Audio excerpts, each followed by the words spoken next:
Reading through the Revelation. Just wanted to point out several views of the Revelation that are around, just for your information, and then some books that might be helpful for a deeper study. There are basically four views of the book of Revelation. There is the historical view, in the sense that the seven churches represent seven eras of various history of the church, and that the book overall deals with these eras of the church throughout the ages. And that's one way of looking at the book of Revelation.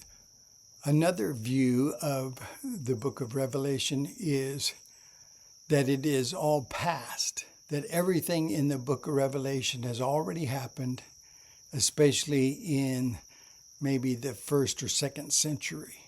The third view of the book of Revelation is that it is the future. It talks about the end times. You might be familiar with Chuck Smith of Calvary Chapel or Hal Lindsey. They took this view of the future. It is a prominent view for many in the church. And then there is the fourth view, which is the spiritual view, that the book contains ideas and principles that apply to every era, every church, every age. Big picture of the battle of good and evil in the world, not only in John's day, but in our day. And then there are people who take an eclectic look at the book of Revelation. That is, they may pull from various interpretations as they read through the book of Revelation. What we have been doing as we have been reading through the Revelation is chapter 1 is basically the introduction to the whole letter of John to the seven churches, as it begins that he had the vision and who the vision was about or by or from. And of course, chapter 2 and chapter 3 were the seven churches, and that main part deals with John's day with those seven churches. But as we noted, they also have principles and ideas that apply to every age, every church.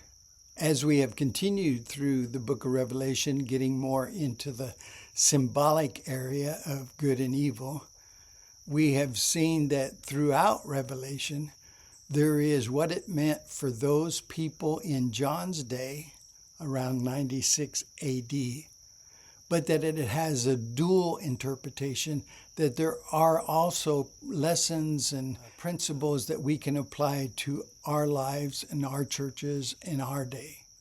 And of course, chapters 19 through 22, they speak of the future because it talks about Jesus coming again.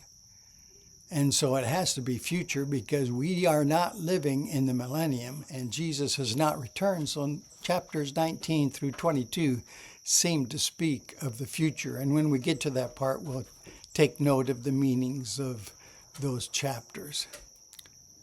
For a deeper study, there are some books that you could read dealing with Revelation like we have been doing in these chapters.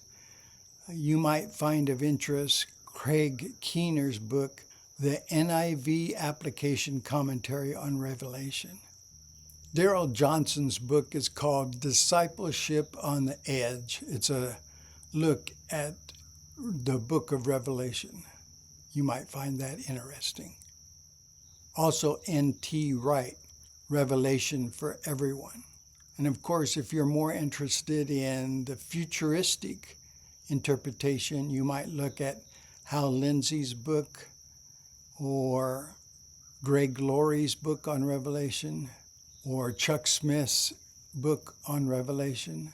And you can also look on YouTube. Craig Keener has videos about Revelation. Darrell Johnson has videos about Revelation. And there are several different video series on the book of Revelation in YouTube. I wanted to take some time in this video to share with you those 4 ways of interpreting Revelation and give you my view of how we are kind of going through Revelation as we read through the Revelation. But I also wanted to share with you some books that may be helpful as you want to maybe go for a deeper study. Thank you for watching. God bless you and God keep you.